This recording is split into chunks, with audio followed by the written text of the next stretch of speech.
The owner of a bankrupt bakery let a homeless man and his daughter live in the back while she couldn't sell the property. Days later, she entered without knocking and was horrified by what the man was doing.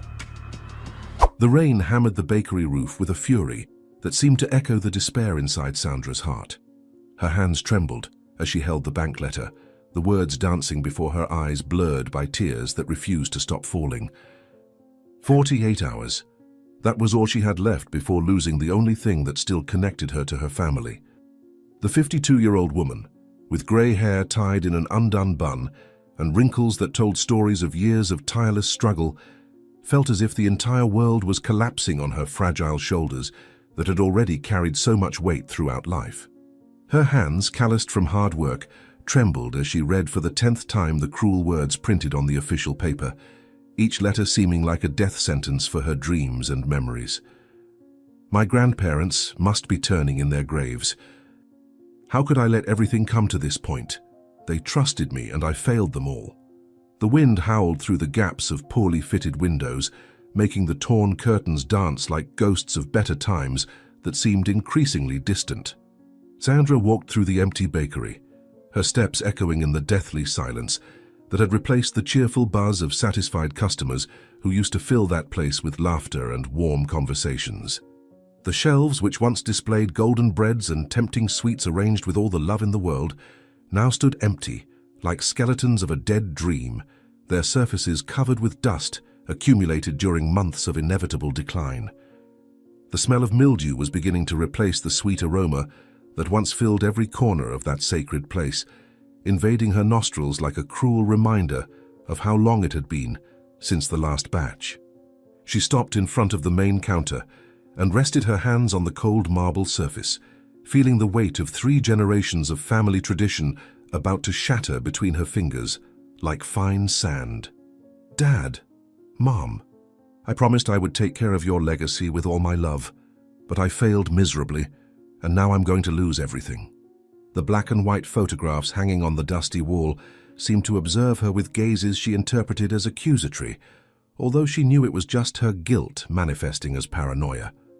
Sandra picked up the dusty frame showing her grandparents on the day the bakery opened more than 70 years ago, when everything was possible and the future shone like the morning sun. The robust man and the smiling woman proudly held the first batches of freshly baked bread, their faces radiant with hope and determination that cruelly contrasted with the despair she felt now. Hot tears ran down Sandra's cheeks as she traced with her finger the contours of the beloved faces, painful memories flooding her mind like a relentless torrent that threatened to drown her in remorse. The same counter where she now cried had been the stage for family celebrations, first steps of toddling children, joyful birthdays, and stories told between generations that gathered there as if it were the heart of the family. She could almost hear the voices of the past echoing through the walls, laughter of children running between tables, and the comforting sound of dough being kneaded in the back kitchen. You built all this with so much love and sacrifice, and I couldn't even keep the doors open for a few more months. How will I explain this to you when we meet again? The bank letter was still in her hands, and she read it once more, each word penetrating deeper into her wounded soul. Due to non-payment of overdue installments, we inform you that the property will be foreclosed in 48 hours if the debt is not paid in full. The figures seemed astronomical for someone who barely had money to buy basic ingredients for weeks. She had sold all her jewelry, family antique furniture, and even the most valuable kitchen utensils, but still the amount was far from sufficient.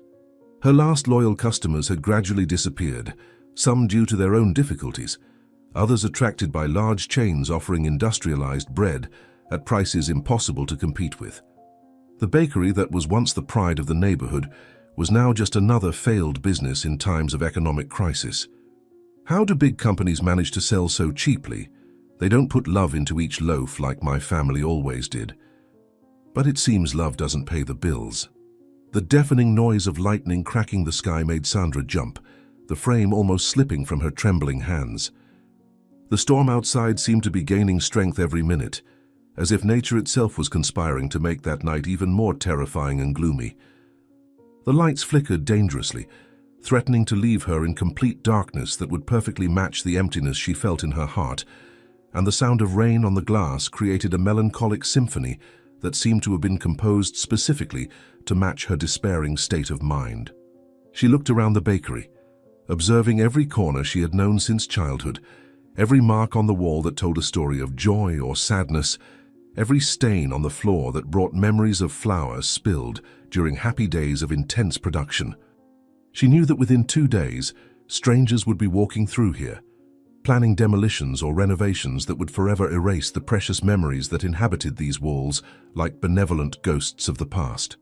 The thought of seeing machines destroying the place where she had taken her first steps and heard her first lullabies was almost unbearable.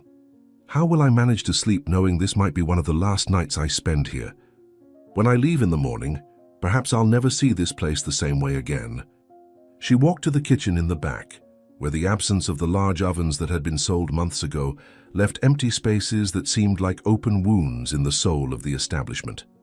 The wooden countertops where 3 generations of women had kneaded dough still maintained the marks of constant use, deep grooves created by decades of repetitive movements made with love and dedication.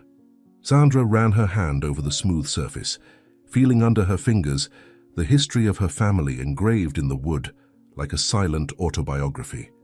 She could imagine her grandmother there, rising before dawn to prepare the breads that would feed the entire neighborhood, humming old songs while working with the joy of someone who had found their purpose in life. Grandma always said that making bread was like praying. You put your intentions into the dough and offer the result to those who need nourishment and care. Perhaps she was right, and I simply forgot how to pray properly.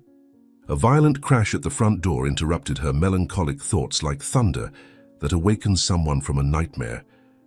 Sandra quickly wiped away the tears that wouldn't stop flowing and walked toward the entrance, her heart racing with the terrifying possibility of it being some impatient creditor, or worse yet, bank officials coming to anticipate the eviction even in the midst of the storm. The silhouette of 2 figures could be seen through the glass, fogged by the torrential rain, both visibly trembling against the storm that swept the deserted streets like a supernatural force determined to punish any soul that dared to defy it. She hesitated for a long and anguishing moment, her hand frozen on the rusty lock, debating between natural curiosity and the paralyzing fear of what she might find on the other side of the door. The noise repeated, more urgent this time, more desperate, accompanied by a voice that cut through the night air like a cry for help, coming directly from the heart of someone in total panic. "Please, someone. Is anyone there? My daughter is becoming very ill. We just need a place to shelter from this terrible storm." Sandra unlocked the door with trembling fingers that could barely hold the key and was confronted with a scene that broke her already shattered heart into millions of even smaller fragments. A tall, thin man, about 40 years old, and with the appearance of someone who had faced too many lost battles to count, held in his arms a little girl who couldn't have been more than 9 years old and seemed to be fighting for her very life. Both were soaked to the bone, their torn and dirty clothes clinging to bodies that shivered from cold in a way that made their teeth chatter uncontrollably. The man had brown hair disheveled by the rain and several days' worth of stubble, but his blue eyes shone with an iron dignity and desperate determination that dramatically contrasted with his miserable and defeated appearance. The girl, with wet blonde curls stuck to her face as pale as paper, weakly coughed against her father's chest, her lips assuming a worrying shade of blue that indicated hypothermia at a dangerous stage. The father looked alternately at Sandra and at his sick daughter, his eyes conveying a desperation that she immediately recognized as the same she felt for her bakery. "Miss, I beg by the soul of all saints. We have absolutely nowhere to go, and my little Emma has had a very high fever since early this morning." The man's foreign accent was unmistakable. His words carried with a melody that Sandra couldn't completely identify, but which sounded elegant and educated even in the midst of the most absolute desperation she had ever witnessed. "Michael," for that was how he introduced himself, with a respectful bow that revealed good breeding even in such degrading circumstances, looked directly into her eyes with an intensity that revealed deep layers of accumulated suffering, wounded but not destroyed pride, and a vulnerability that he tried to hide behind a mask of dignity. His large hands, calloused from heavy work, held his daughter with infinite tenderness, as if she were the most precious and fragile thing in the entire universe. The rain continued to punish mercilessly, forming ever larger puddles around his barefoot and visibly injured feet from long walks on rough surfaces. Sandra could see that the man was making a superhuman effort to maintain composure and dignity in the face of the most desperate situation a father could face.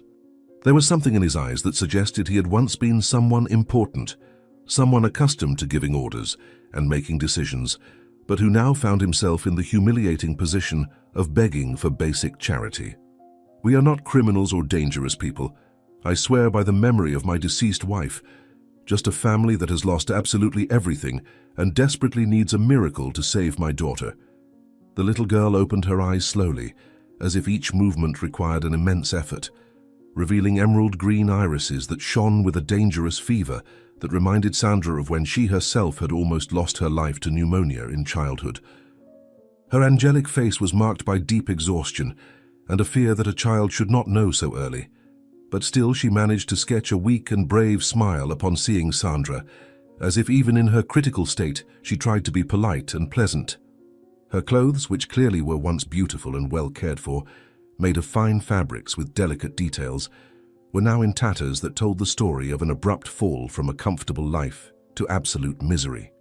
She tried to speak, but only a hoarse and almost inaudible whisper came from her dried and cracked lips, making her father tighten his arms around her with even more protection and desperation. Little Emma trembled uncontrollably, her fragile body fighting against the penetrating cold and the disease that seemed to be settling in her delicate lungs like a silent but deadly invasion. "Daddy, I'm so cold. When are we going back to our warm home? Why don't people want to help us anymore like they did before?" The child's innocent words hit Sandra like an arrow straight to the heart. The girl spoke with a refined accent that matched her father's, and there was a natural education in her way of expressing herself that revealed privileged origins now lost in the storms of life. Michael closed his eyes for a moment, as if his daughter's questions were daggers turning in open wounds, in the soul of a father who could not protect his child as he had promised to do when she was born. He adjusted her position in his arms, trying to offer more body heat, but it was evident that his own body was too exhausted to provide the comfort she urgently needed. The rain had intensified even more, if that were possible, and the heavy drops hammered their uncovered heads like divine punishments for crimes they did not seem to have committed. "My little one, don't worry. Daddy will find a safe place for you. I promise this with all my soul. Just hold on a little longer, okay?" Sandra felt as if someone had tightened a giant fist around her already wounded heart. The devastating poverty she herself was facing seemed insignificant and almost luxurious compared to the suffering of those two human beings at her door, literally fighting for survival in the middle of a storm. She looked inside the empty bakery, mentally calculating the few scarce resources she had left: some cans of food she had saved for emergencies, a thin blanket inherited from her mother, and perhaps enough fuel to keep the heating running for a few more hours before it would be cut off for lack of payment. But how could she turn her back on that visibly sick child and her father so desperate that he was willing to humiliate himself, begging for alms from strangers in the middle of the night? Her own words echoed in her mind like a sacred mantra she had learned since childhood at her grandmother's knees. "Always help those who need more than you, even if it's all you have, because God always provides for the generous." Her grandmother's sweet voice seemed to whisper in her ear, "My dear granddaughter, when you feed a hungry person, it is as if you were feeding Christ himself in disguise." The moral dilemma tore at her soul like a sharp blade being slowly twisted. On one hand, she barely had food for herself, and had already sold literally everything of value trying to save the bakery she was losing anyway. On the other hand, she was looking directly into the eyes of a child who could die of pneumonia if exposed any longer to that hellish storm that showed no signs of letting up. Michael seemed to read her conflicting thoughts with painful precision as he took a step back, mentally preparing himself for the rejection he had faced so many times during the last weeks of desperate pilgrimage for shelter. His expression hardened slightly, as if building an emotional armor against yet another humiliation, but his arms remained firm and protective around the precious daughter who was all he had left in the world. The dignity with which he prepared to accept a no revealed a noble character that had survived intact despite all the cruel adversities life had thrown in his path. "I perfectly understand if you cannot help us, and we will hold no resentment. We've heard so many doors closing on us that we're beginning to get used to rejection." Emma had a violent coughing fit that made her small body contort in her father's arms. When she moved her hand away from her mouth, it was clear that her condition was rapidly worsening, an alarming sign that made Michael visibly pale and his eyes fill with a terror Sandra had never seen on a human face. She could see absolute panic spreading across the man's features, the terrible realization that his daughter was quickly deteriorating and he had absolutely no medical, financial, or material resources to help her. The wind increased to supernatural intensity, making the rain whip horizontally like lashes and hitting all three with renewed force that seemed to have a life of its own. The situation was clearly becoming a matter of life and death, not just a question of comfort or convenience, and every second they spent at the entrance represented a growing risk to the already severely compromised health of the girl. "Daddy, I can't breathe right. Why does my chest hurt so much?" Emma's innocent and painful words hit Sandra like a devastating punch to the stomach. How could that angelic child understand the inexplicable cruelty of a world that closed doors to those who most desperately needed human compassion and love? She looked again at the photographs of her grandparents on the wall, wondering what they would say about letting a visibly sick child die of cold and abandonment at their doorstep, especially knowing they had minimal but sufficient resources to at least try to help. All the lessons of kindness, charity, and love for one's neighbor that she had learned throughout her childhood at the knees of wise people seemed to be tested at that crucial moment in her life. Her grandmother's melodious voice echoed in her memory like a celestial choir. "Sandra, my dear girl, God always abundantly provides for those who generously open their hearts to those in need, even when it seems we have nothing to give." She knew deep in her soul that there was no real choice to make. Her conscience would never allow her to turn her back on that situation without at least trying to help somehow. "My family always taught that bread shared with love satisfies more hunger than bread kept with selfishness. And perhaps this is the moment to prove that I learned that lesson properly." Michael noticed the subtle but significant change in Sandra's expression, and something like cautious hope began to shine in his tired eyes, red from silently crying. He adjusted Emma carefully in his arms, preparing to hear a response that could literally mean the difference between life and death for his beloved daughter, the only family he had left after losing everything he had built over decades of honest work. The girl had stopped trembling so violently, which paradoxically worried him even more, as it could mean she was entering a dangerous stage of hypothermia that could be irreversible if not treated immediately. Her lips were turning a purple color that made his father's heart break into increasingly smaller fragments. The desperate father instinctively knew he didn't have much time before it would be too late to save the only person in the world who gave meaning to his miserable existence. He looked deeply into Sandra's eyes, with an intensity that revealed all his vulnerability, making a silent but fervent prayer to any higher power that might still be willing to listen to the pleas of a man completely defeated by life. "Please, merciful God, don't take Emma from me after already taking my wife. She is all I have left in this cruel world, and I wouldn't know how to continue living without her."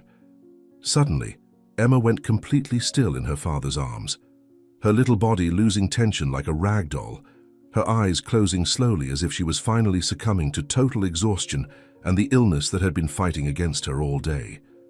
Michael panicked absolutely, gently but urgently shaking her and calling her name with growing desperation that made his voice crack with emotion. Sandra saw the purest and most primitive terror spread across the man's face when he realized his daughter had fainted and was dangerously pale, almost the color of candle wax. The moment crystallized into a decision that would irreversibly define the rest of their lives. She could remain safe in her lonely but familiar poverty or risk absolutely everything to save these two lost souls that fate had placed in her path. Looking at the stormy sky through the open door, feeling the icy rain wet her face like divine tears, Sandra whispered a prayer loaded with brave resignation and iron determination. "God forgive me for what I'm about to do, but I cannot and will not let this innocent child die at my doorstep while I have a roof and a blanket to offer." Sandra opened the door completely and extended her arms to receive Emma, who was still unconscious in Michael's trembling arms. The weight of the girl in her arms was frighteningly light, as if she were made of air and hope, and her skin was cold as cemetery marble. Michael followed her into the bakery, his eyes scanning the empty and desolate environment, but without showing any judgment about the evident poverty he found there. Sandra guided them to the back, where there was a small room that served as storage and would now be transformed into temporary shelter for the two refugees from the storm. She placed Emma on her own blanket, the only one she owned, and ran to fetch dry cloths while Michael knelt beside his daughter, with a devotion that deeply touched Sandra's already wounded heart. "Michael, she will be fine. God will not allow such an innocent child to suffer more than she already has. We will take care of her together until the storm passes and you can continue on your way." For 3 days, the three shared the crumbs that remained in the bakery, transforming each meal into an exercise in cruel mathematics, where every grain of rice was counted and redistributed with the precision of a pharmacist measuring vital medicines. Sandra watched Michael cut his own portion in half to give more food to Emma, who was still recovering from the fever that almost took her away, and she did the same instinctively, as if it were the most natural thing in the world to sacrifice herself for a child she barely knew. The girl had improved considerably, but still coughed occasionally, and had moments of weakness that made the two adults exchange glances with silent concern. Michael insisted on helping with the few tasks that remained in the bakery, cleaning and organizing what he could, always with a gratitude in his eyes that made Sandra feel as if she had done something heroic, when in fact she had merely followed the dictates of her heart. Each morning when she woke up and saw father and daughter still there, safe and alive, she felt a strange sensation of purpose that she hadn't experienced in months. Perhaps God sent them to me as much as I was sent to them. Sometimes helping others is the only way to save ourselves. On the morning of the 4th day, Sandra realized that her food supplies had come to an absolute end, with only a few spoons of old flour and a can of condensed milk that she kept for extreme emergencies remaining. The cruel reality of the situation hit her consciousness like a hammer. She had saved 2 lives, but now the three faced the real possibility of starving together if she didn't find an urgent solution. She put on her only decent dress, the one she kept for special occasions, and that was now slightly too loose due to the weight loss of recent months, and prepared to face the village market, knowing she would have to beg for credit from merchants who had already refused to help her several times before. Michael offered to accompany her, but she politely declined, explaining that it would be better for him to stay taking care of Emma and that some merchants might feel intimidated by a foreigner. Before leaving, she knelt beside the little girl, who was playing with some old kitchen utensils, and stroked her golden hair with a maternal tenderness that surprised even herself. "Sandra, will you get food for Daddy too? He hardly eats anything and I worry about him. He thinks I don't notice, but I see when he gets sad looking far away." The village market was buzzing with the usual morning activity, merchants arranging their colorful goods, while housewives did their daily shopping with the confidence of those who have money in their pockets and credit established for years. Sandra walked among the stalls with whatever dignity she could muster, greeting acquaintances who responded with increasingly cold nods and glances she couldn't fully interpret. She approached the vegetable stall first, where the merchant had known her since childhood, and where she hoped to find some compassion based on decades of business relationship.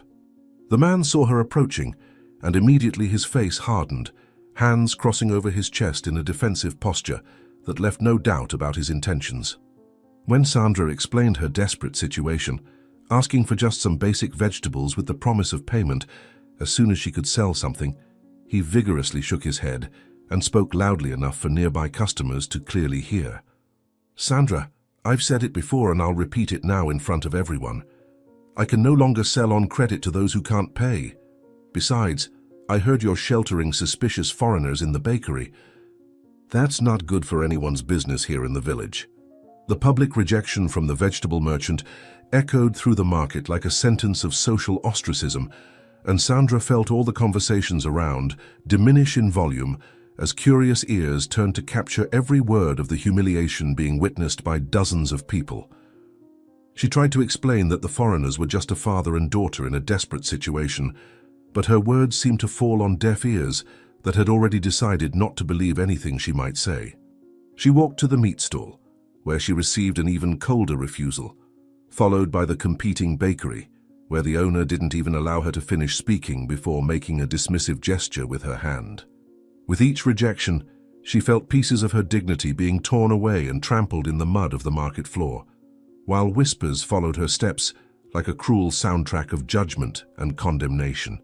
In each face she met, she saw a mixture of false pity and malicious satisfaction, as if her misfortune confirmed some theory they had formulated about her. The weight of humiliation accumulated on her shoulders, like stones in a backpack that grew heavier with each step, until she felt she might collapse right there in front of everyone.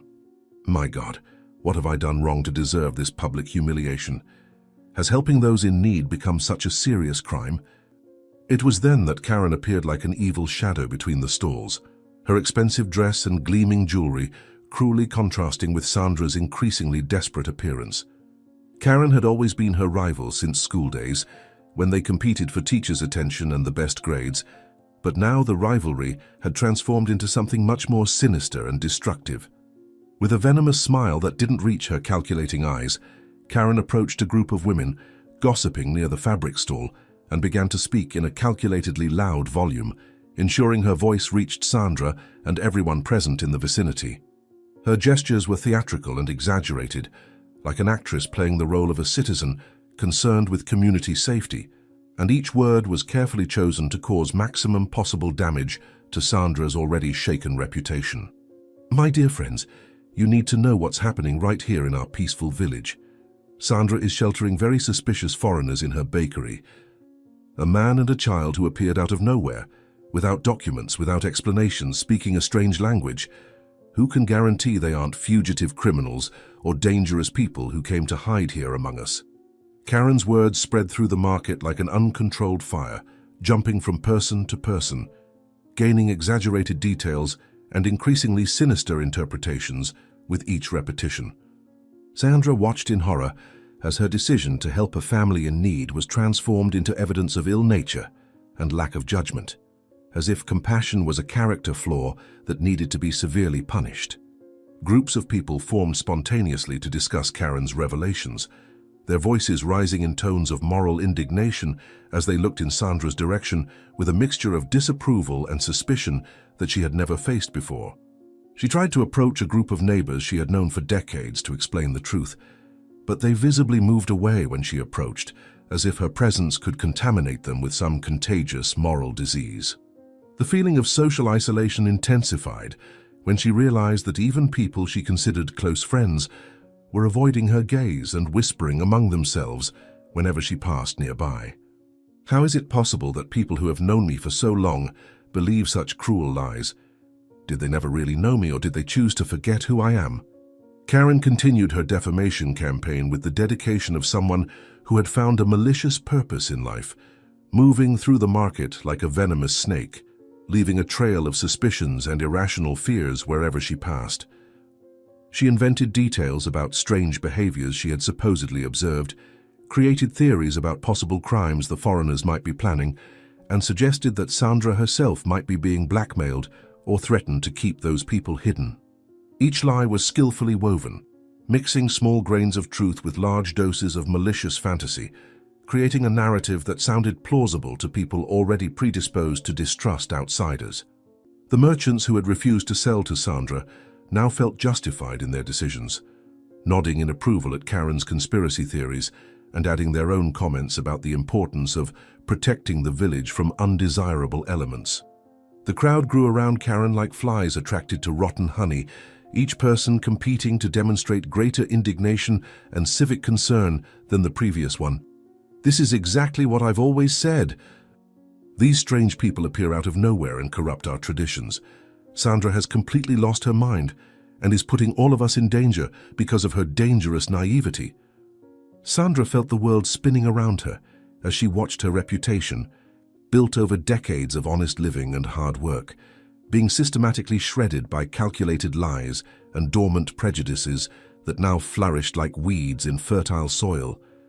She tried to interrupt the malicious comments several times, raising her voice to explain the truth about Michael and Emma, but her words were immediately drowned out by a chorus of hostile voices that had no interest in hearing facts that might contradict the sensationalist theories they had embraced so enthusiastically.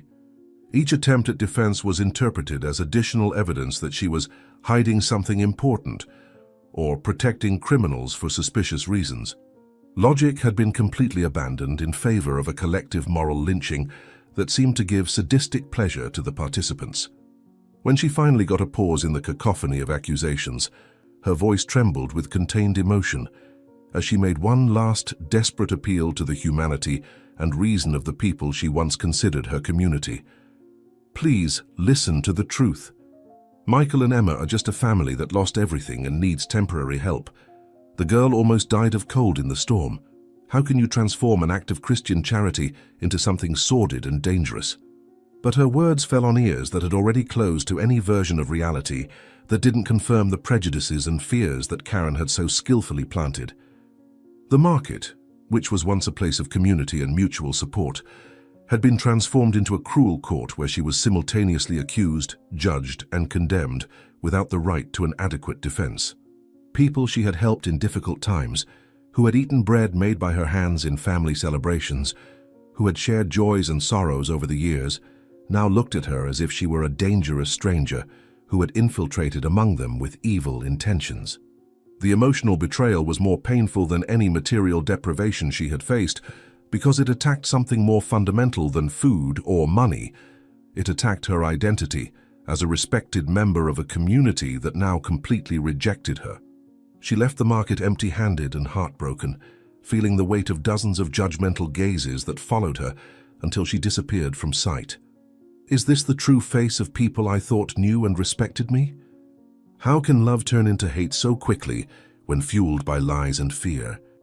The way back to the bakery seemed infinitely longer than the way there, each step weighing like lead, as Sandra carried not only the public humiliation, but also the terrible realization that she had failed to get food for the 3 people who depended on her. The streets she had known since childhood now seemed hostile and strange, as if she were walking through enemy territory where each shadow could hide more judgments and more rejection. Neighbors who used to greet her warmly now closed their curtains when they saw her approaching, and she could feel curious and suspicious eyes observing her movements through the cracks in the windows.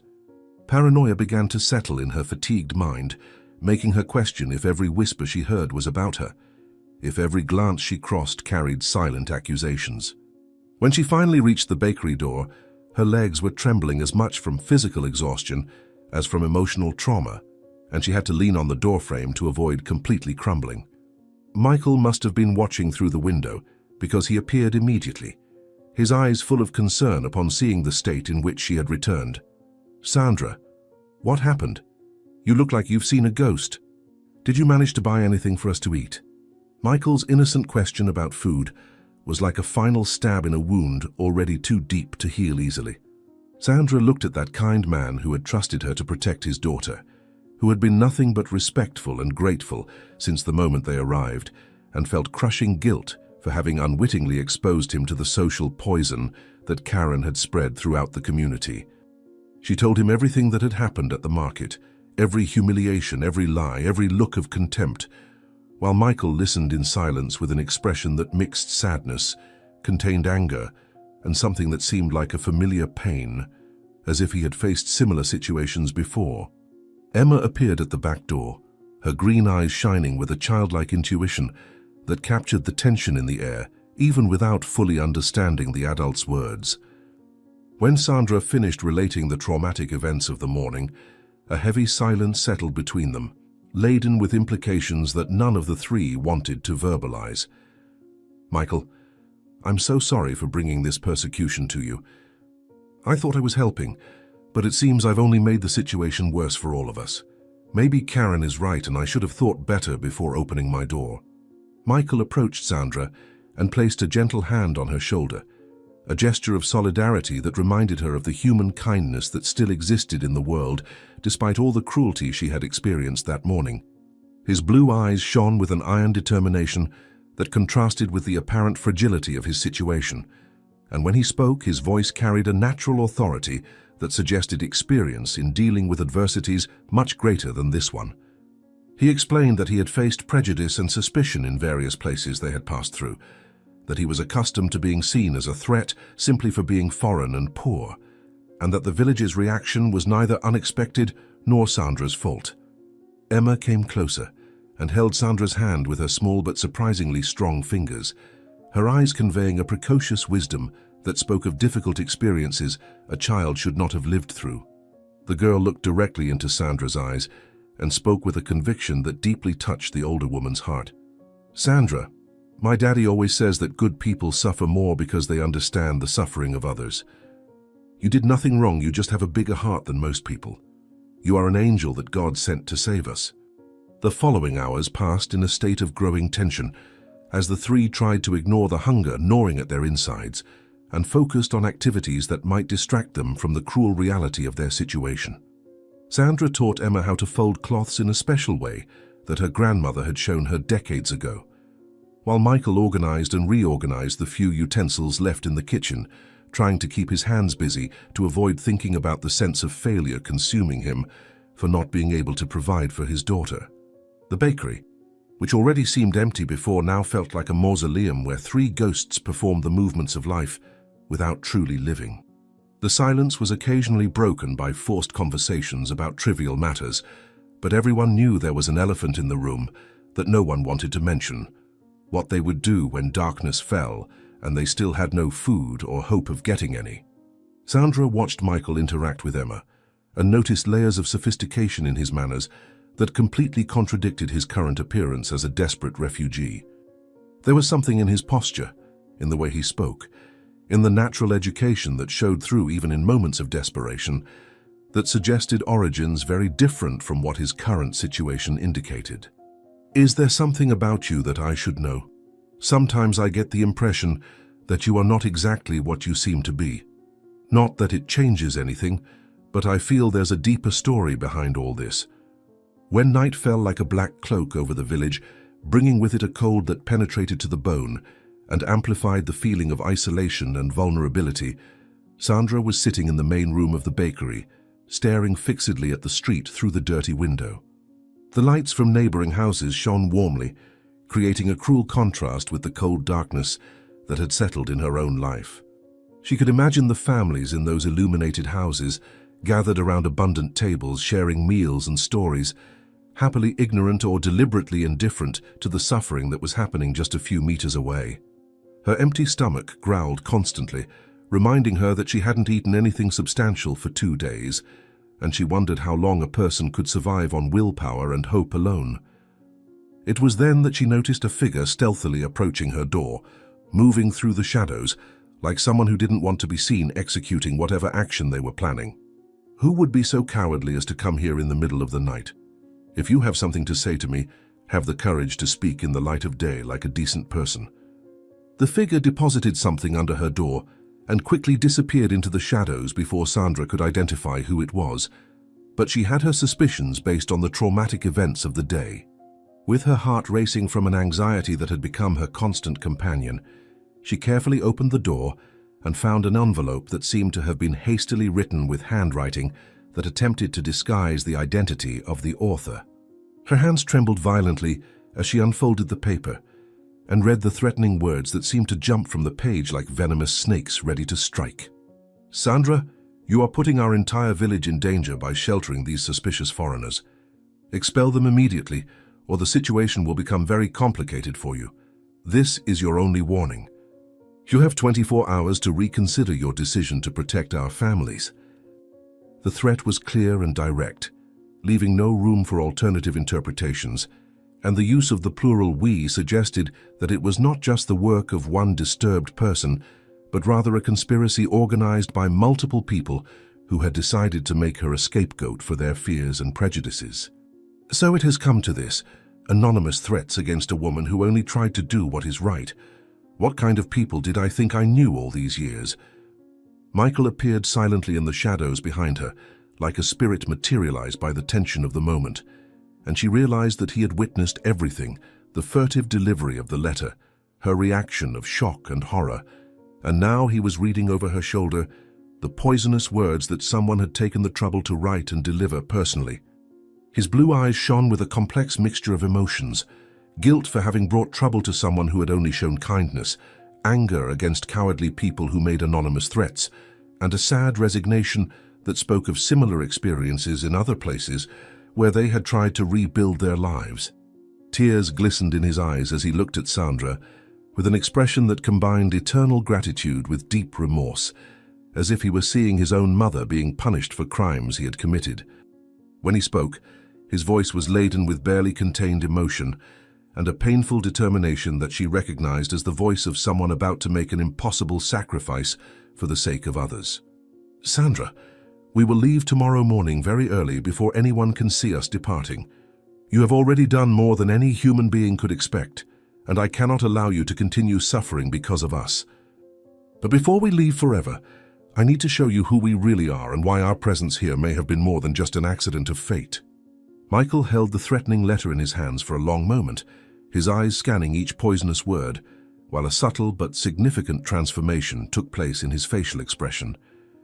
The defeated resignation that had marked his features in recent days began to give way to something very different, an iron determination that Sandra had never seen before, as if he were making a decision he had been postponing for a long time. He carefully folded the paper and put it in his pocket, then turned to Sandra with a look that mixed deep gratitude with an unwavering resolution that seemed to spring from the depths of his wounded soul.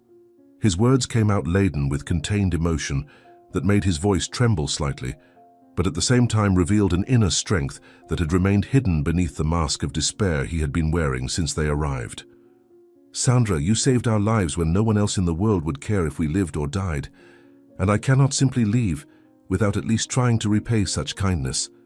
Before we leave your house forever, I need to do something I should have done from the first day: show you who we really are and perhaps, just perhaps, find a way to save this bakery that means as much to you as my daughter's life means to me." Dawn had arrived silently while they talked, bringing with it a strange quietness that contrasted with the emotional storm that had dominated the last few hours. Michael asked Sandra to remain in the main room for a few hours, explaining that he needed time to prepare something special that could demonstrate his gratitude in a way that words could never adequately express. She agreed, intrigued, but respecting his request, and settled into her old chair, trying to mentally process all the traumatic events that had unfolded since those two mysterious strangers entered her life. The sounds coming from the back kitchen were strange and inexplicable: rhythmic metallic noises, whispers of conversations in a language she didn't recognize, and occasionally the subtle aroma of something that seemed familiar, but she couldn't completely identify.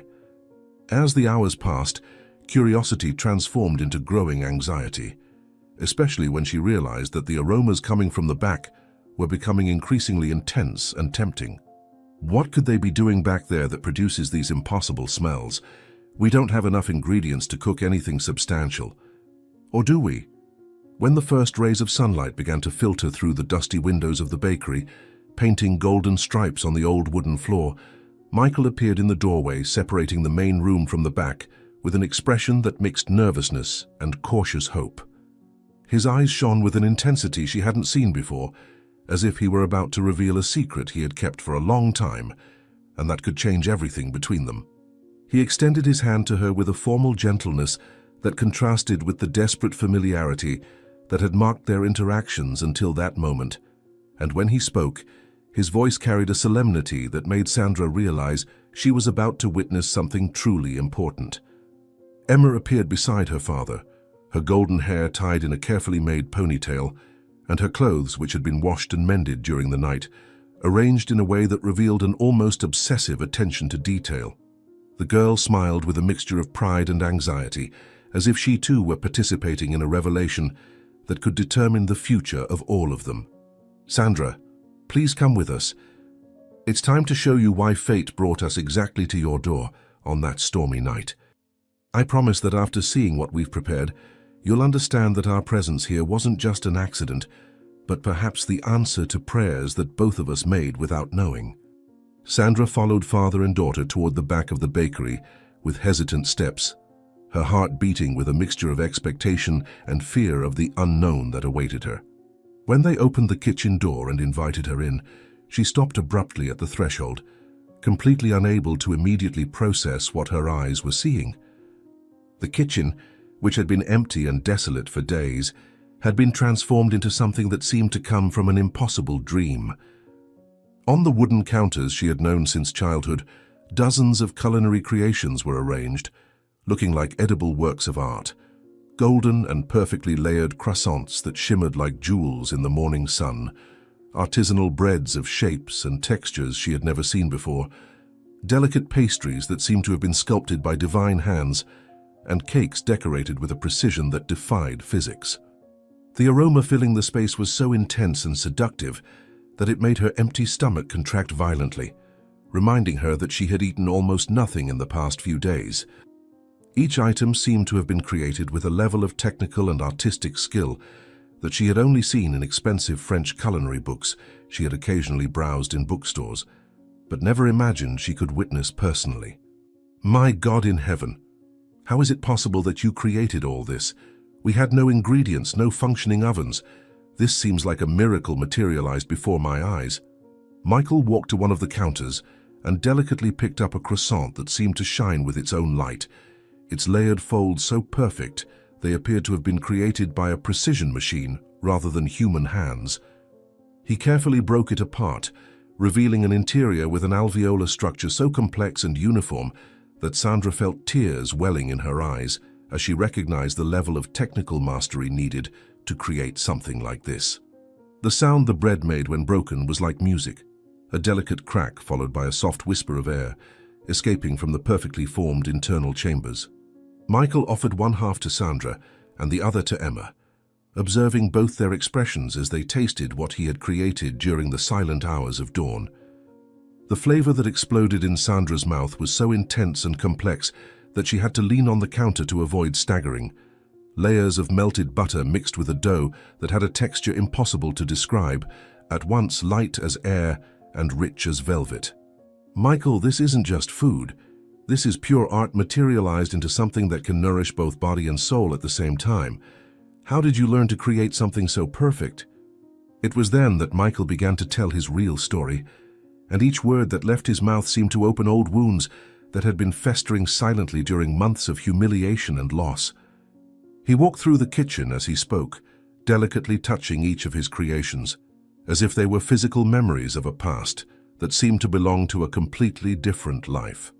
His voice took on a nostalgic but pain-laden tone as he described an existence that contrasted so drastically with his current situation that it seemed impossible that the same person could have lived both realities.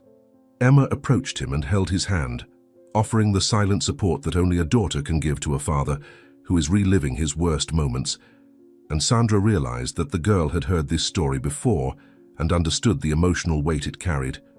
"Sandra, my real name is Michael Davis, and until 8 months ago I was the owner of Patisserie Davis in Paris, a confectionery that had been founded by my great-grandfather more than 100 years ago and was considered one of the best in all of France. We weren't just bakers. We were culinary artists who served the Parisian elite, international celebrities, and even members of royalty who came specifically to taste our unique creations." The flashback that Michael shared transported Sandra to a world of elegance and sophistication that she had only imagined in distant dreams. He described a luxurious confectionery located on one of the most prestigious streets in Paris, with display windows that looked like art galleries where his creations were exhibited, like precious sculptures for pedestrians to admire. Mornings began before dawn, when he and his team of specialized confectioners started the meticulous work of creating the masterpieces that would be sold throughout the day. Each croissant took hours to be properly prepared. Each cake was a symphony of flavors and textures that took days to plan and execute, and each customer was treated as a connoisseur who deserved only the best that human talent could produce. The confectionery employed more than 20 people, had a waiting list of months for special orders, and generated profits that allowed Michael and his family to live in one of the most expensive areas of Paris with all the luxury that money could buy. Emma studied at one of the most exclusive private schools in the city, had piano, dance, and painting lessons, and lived surrounded by everything a child could desire in terms of opportunities and enriching experiences. "Sandra, I wake up every morning and for a few seconds I forget where we are, expecting to hear the familiar sounds of my team preparing the morning batches. Then reality hits me like an icy slap, reminding me that all of that was just a dream that turned into a nightmare. The transformation from happiness to disaster had begun subtly, like an almost imperceptible crack in a wall that gradually spreads until causing the collapse of the entire structure. Michael had two silent partners who had invested in the bakery's expansion a few years earlier, men he considered close friends and who had been invited to Emma's baptism, family weddings, and intimate celebrations that marked the most precious moments of his life. They seemed to share his passion for culinary excellence and frequently praised both the quality of the products and the integrity of the business processes that Michael had developed over decades of dedicated work. However, behind the facade of friendship and respectful partnership, they were executing a complex plan to take complete control of the company and exclude Michael from a business he had built with his own hands and hereditary talent. For months, they manipulated financial documents, created false debts, bribed accountants and lawyers, and constructed a web of legal lies so intricate that when Michael finally realized what was happening, it was already too late to prevent the catastrophe that was about to destroy his life. Sandra, I trusted them as if they were my own brothers. When I discovered they were stealing not just my money but also my dignity and my daughter's future, I felt as if I had been stabbed by my own family members. The day when everything collapsed remained etched in Michael's memory with a painful clarity that made his hands tremble as he recalled each humiliating detail. He had arrived at the bakery as he always did, 2 hours before opening time, ready to start another day of work that he loved more than any other activity in the world. However, he found the front door sealed with official tape and a legal paper stuck to the glass informing that the company had been seized for unpaid debts totaling millions. When he tried to enter through the back using his keys, he discovered that the locks had been changed overnight, and a security guard hired by the partners informed him that he no longer had permission to enter the property that he himself had bought and developed. Within hours, all his personal assets were frozen by the banks, his luxurious house was marked for foreclosure, and he found himself in the impossible position of explaining to Emma, who was only 8 years old at the time, why they had to leave everything behind and live like refugees in their own country. The lawyers he consulted explained that the partners had built such a well-structured legal case that it would take years and hundreds of thousands to contest, money he no longer had access to because all his accounts had been blocked. Sandra, in less than a week, we went from a life of abundance and respect to literally being homeless people, sleeping in public shelters where we were treated like criminals instead of victims of a terrible crime. Emma, who had remained silent during most of her father's painful narrative, approached Sandra and held her hand with surprising strength for such a small child. Her green eyes shone with unshed tears as she added her own perspective to the traumatic story that had shaped the last months of her young life. She spoke with a heartbreaking, precocious maturity, describing how she had been forced to leave behind not just toys and clothes, but also dear friends, caring teachers, and the emotional security that all children deserve during their formative years. Her voice trembled slightly when she told about the nights in crowded shelters, where constant noise and fear of other refugees prevented her from sleeping, about the time she had to pretend not to be hungry because she knew her father was passing his own meals to her, and about the moments when she heard her father crying silently in the dark, thinking she was asleep. Sandra, my daddy is the most talented and kindest person in the whole world, and I don't understand why bad people did such terrible things to him. But I know that when he makes these magical breads and sweets, for a few minutes he becomes happy again, like he was before, when we had our beautiful house in Paris. The journey from Paris to the village where they now found themselves had been an odyssey of humiliations and frustrated hopes that tested both the physical endurance and emotional strength of father and daughter. Michael described how they had tried to restart their lives in various cities, always hoping to find someone who would recognize his extraordinary talent and offer them an opportunity to rebuild what they had lost. In each place, he offered his services as a confectioner or baker, creating free samples that left potential employers impressed with his technical skill, but invariably something went wrong before they could establish themselves permanently. Sometimes there were bureaucratic problems related to immigrant documentation. Other times, there were issues of prejudice against foreigners whom locals saw as threats to native jobs, and occasionally they were simply victims of bad luck or inadequate timing that forced them to leave again before achieving stability. With each forced move, their financial reserves diminished, their clothes wore out, and their appearance gradually deteriorated until they began to be seen as vagrants rather than skilled professionals looking for legitimate opportunities. Sandra, the cruelest thing about poverty is how it makes invisible all the talent and dignity you possess. People look at our torn clothes and assume we are lazy or incompetent without ever discovering who we really are beneath appearances.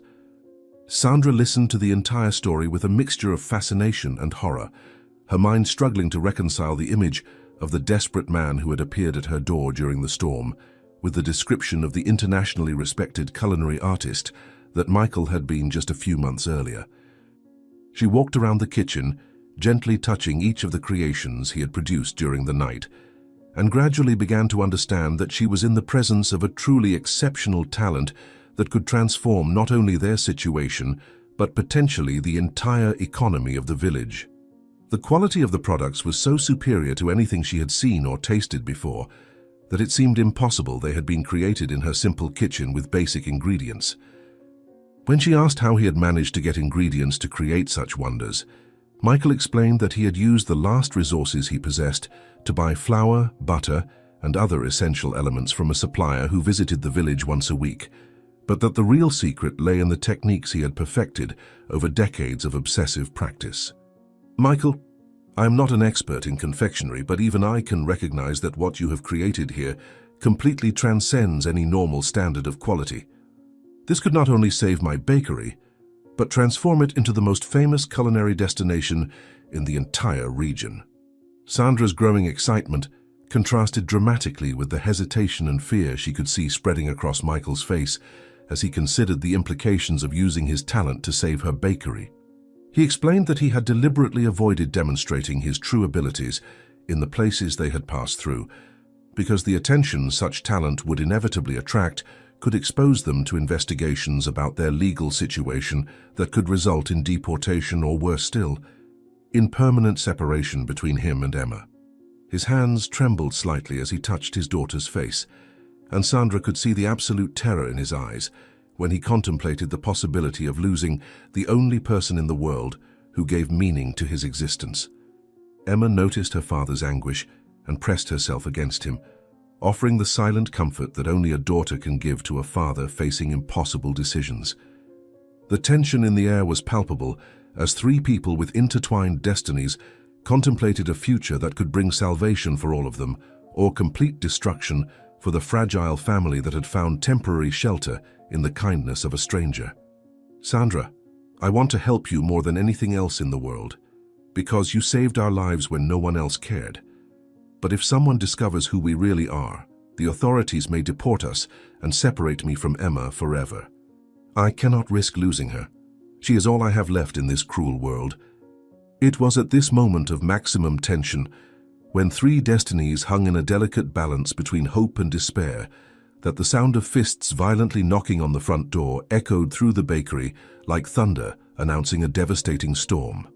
The noise was so aggressive and insistent that it made all three of them jump in fright, and the intensity of the blows suggested an official urgency that would accept neither delay nor evasion. Michael turned pale instantly, his worst fears materializing at the exact moment he had begun to contemplate the possibility of using his talent to build a new life. Emma clung to her father with desperate force, her eyes filling with tears of terror as she recognized the authoritative type of knocking that she had learned to fear during months of life as a refugee. Sandra felt her heart stop for a moment before racing at a frantic pace, all the threats from the anonymous letter crystallizing into a tangible reality that now hammered at her door like fate itself coming to collect its debts. Her male voice, loaded with impatient authority and governmental power, cut through the morning air like a sharp blade, pronouncing the words they most feared hearing. Immigration Service, open this door immediately. We have information that you are harboring illegal immigrants in this establishment. Michael pushed Emma behind one of the kitchen counters with desperate movements, his eyes wild with terror as he listened to the authoritative blows that continued hammering the front door like the fists of destiny itself coming to collect its debts. Sandra ran toward the entrance with her heart racing, mentally preparing herself to face the worst possible scenario.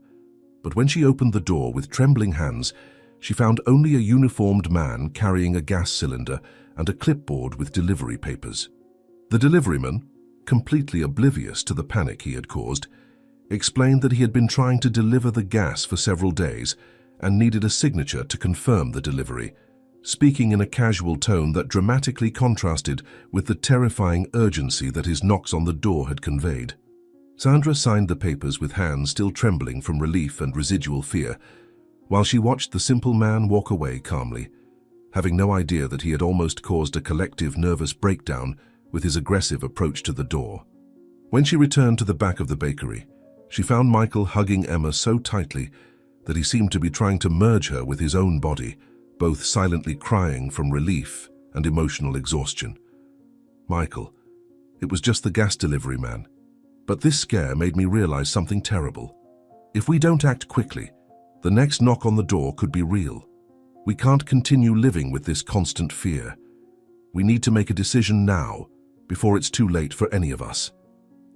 The scare with the delivery man served as a brutal awakening to the reality that their current situation was unsustainable in the long term, and Michael realized that continuing to hide would only delay the inevitable confrontation with the authorities that Karen was determined to provoke.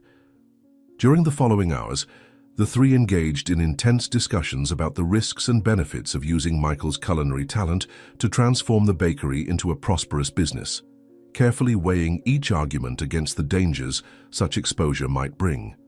Sandra passionately argued that the only way to protect the family was by building a financial and social foundation so solid that no one would dare question them, while Michael expressed his fears that success might attract exactly the kind of attention they were trying to avoid. Emma, with the precocious wisdom that adversity had forced upon her, suggested that perhaps it was better to face the future with courage than to live forever as fugitives from their own abilities and potential.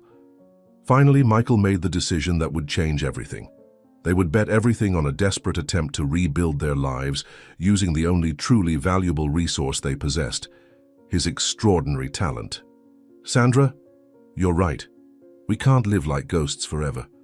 If we're going to face problems anyway, at least let's face them as people who tried to build something beautiful instead of just surviving. Let's transform your bakery into the most special place this village has ever seen. The transformation of the bakery began immediately, and with an intensity that surprised even Sandra, who had seen firsthand what Michael was capable of creating when he had adequate resources at his disposal. In the first weeks, they worked as a perfectly synchronized team, Michael creating recipes adapted to the available local ingredients, Sandra dealing with suppliers and customers, and Emma helping with simple tasks while absorbing culinary knowledge with the thirst of a child who had finally found stability in her chaotic life.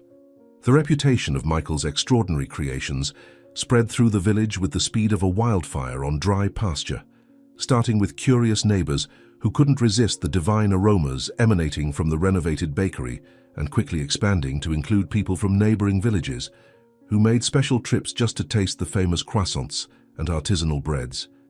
Each customer who tasted Michael's products automatically became a passionate evangelist, spreading news about the extraordinary quality to everyone they knew, creating a cycle of word-of-mouth advertising that no professional marketing strategy could have matched. Lines began to form even before the bakery opened in the morning, with people willing to wait hours to ensure they could buy the most popular items before they sold out. Michael, in just 2 weeks you've achieved something I couldn't accomplish in years of work. This bakery has finally regained its soul and purpose. Look at these lines. It's as if you've resurrected not just the business, but all the joy that used to exist here. The financial success came with a speed that left everyone dizzy with surprise and gratitude. In 1 month, Sandra had raised enough money to pay off all the bakery's outstanding debts, including the bank loan that had threatened to take her family's property. In 2 months, she was reinvesting profits in new equipment and premium ingredients that allowed Michael to expand his repertoire of culinary creations even further. In 3 months, The bakery had become the most important social meeting point in the village, a place where people of all ages gathered not just to buy bread, but to share news, celebrate special occasions, and simply enjoy the warm atmosphere that had been created through the combination of Michael's talent with Sandra's natural hospitality. The transformation was so dramatic that visitors from other regions frequently commented that it was impossible to believe this was the same bakery that had been on the brink of bankruptcy just a few months earlier. Michael flourished under the renewed responsibility and recognition of his talent, gradually recovering the confidence and joy he had lost during the traumatic months of life as a refugee. Emma also benefited enormously from the stability, making friends in the village and attending a local school where her teachers were impressed with her intelligence and maturity. Sandra, for the first time since we lost everything in Paris, I wake up in the morning eager to start the day instead of dreading what it might bring. You've given us back not just a roof and food, but our dignity and hope for the future. However, the bakery's meteoric success did not go unnoticed by Karen, who watched the transformation with a toxic mixture of envy, anger, and humiliation that grew each day like a cancer consuming her soul. She had bet that her defamation campaign would result in the humiliating expulsion of the foreigners and the final collapse of Sandra's bakery, thus avenging decades of rivalry and accumulated resentment. Instead, she was forced to witness the spectacular triumph of everything she had tried to destroy, seeing Sandra receive the recognition and success that she herself had always secretly coveted. The renovated bakery became a daily and painful reminder of her own failures and mediocrity, living proof that her envy and malice had not only failed to harm her targets, but had actually contributed to uniting and strengthening them in ways she could never have predicted. Each time she passed by the bakery and saw the lines of satisfied customers, each time she heard complimentary conversations about the extraordinary quality of the products, each time she witnessed the genuine happiness radiating from Sandra, Michael, and Emma, she felt as if knives were being twisted in open wounds in her injured pride. The obsession with destroying others' happiness began to consume her every thought, transforming her from a merely envious person into something much more dangerous, a woman willing to do anything to restore what she perceived as the natural order of things. This cannot continue like this. It's not fair that they have everything while I have to watch my own life crumble. If I can't have happiness, then I'll make sure they don't have it either. Karen began to plan her revenge with the meticulousness of a general preparing a military campaign, carefully studying the family's routines and looking for vulnerabilities she could exploit to cause maximum possible damage. She discreetly observed the interaction between Michael and Emma, looking for any behavior that could be distorted or misinterpreted to support serious accusations that would irreversibly destroy their lives. For weeks, she frequented the bakery as a normal customer, always smiling and making seemingly friendly comments, while secretly cataloging every gesture, every word, every moment that could be used against them in a systematic destruction campaign. Her outward appearance of normality and cordiality masked a mind that was becoming increasingly consumed by elaborate fantasies of revenge and retribution. She knew she needed something more substantial than simple gossip to cause real damage, something that would involve official authorities and result in serious legal consequences that could not be easily reversed or ignored. They think they've won, but they don't know who they're messing with. I'll show everyone what kind of people they really are beneath this perfect family facade. When I'm finished with them, they'll beg to go back to whatever hole they came from. The opportunity Karen had been waiting for finally presented itself on a sunny afternoon when she passed by the bakery and observed through the window Michael playing with Emma in the back area during a break between customer rush periods. The play was completely innocent. Michael was teaching Emma how to make funny shapes with bread dough, while they both laughed cheerfully, creating precious memories that helped heal the traumas of the previous months of deprivation and fear. However, to Karen's distorted mind, each affectionate gesture between father and daughter transformed into evidence of inappropriate behavior. Each shared laugh became suspicious. Each moment of family intimacy was reinterpreted through the poisonous lens of her malicious intentions. She took several photographs through the window, capturing angles that could be easily misinterpreted, by people who didn't know the loving and innocent context of the interaction. With these evidences in hand, she formulated a cruel plan that would exploit society's worst fears and prejudices about foreigners and non-traditional families. That same night, she drafted an anonymous report to social services, fabricating horrible accusations about child abuse and inappropriate behavior. Knowing that such allegations would be taken very seriously by authorities and would result in immediate investigations that could permanently separate father and daughter. I've finally found the perfect weapon to destroy them. Nobody questions when it comes to protecting children, and once these seeds of doubt are planted, it will be impossible for them to completely prove their innocence. Karen's report arrived at the social services office on a Tuesday morning, where it was immediately classified as maximum priority due to the serious nature of the accusations involving a minor child. The social worker assigned to the case was a rigorous and experienced woman who had seen many real cases of child abuse throughout her career and who approached each investigation with the seriousness that child protection deserved. She carefully reviewed the allegations presented in the anonymous report, studied the photographs that had been sent as evidence, and formulated an action plan that included a surprise, unannounced visit to observe the family dynamics in their natural environment. Although she always maintained healthy skepticism about anonymous reports, which were frequently motivated by personal disputes or misunderstandings, the specific nature of the accusations and the presence of photographic material required a complete and immediate investigation. She coordinated with local authorities to ensure she had adequate support during the visit, including the presence of officers trained in situations involving potentially traumatized children. These are very serious accusations against a man who may be abusing a child. I cannot ignore any evidence, even if it comes from an anonymous source. The safety of the girl has to be my absolute priority, regardless of family circumstances. The fateful morning began like any other at the renovated bakery, with Michael waking before dawn to begin preparations of the breads and pastries that would be sold throughout the day. Emma helped by organizing ingredients and animatedly talking about a school project she was developing about the history of baking, demonstrating the impressive knowledge she had absorbed by watching her father work. Sandra opened the store for the first morning customers, greeting regulars who had become almost like family and chatting warmly about community events and plans for future menu expansions. The atmosphere was imbued with contentment and optimism, a palpable feeling that they had finally found stability and purpose after months of uncertainty and struggle. None of the three had any premonition of the disaster that was about to befall them, no intuition that malevolent forces were moving to destroy the happiness they had worked so hard to build. Michael was especially excited that morning because he had perfected a new cake recipe that he intended to surprise Sandra with, and Emma was eager to show him a drawing she had made of the bakery as part of her school project. "Daddy, I think this is the happiest place in the whole world. We finally have a real home and people who truly love us. Nothing bad can happen to us now that we've found our family here with Sandra."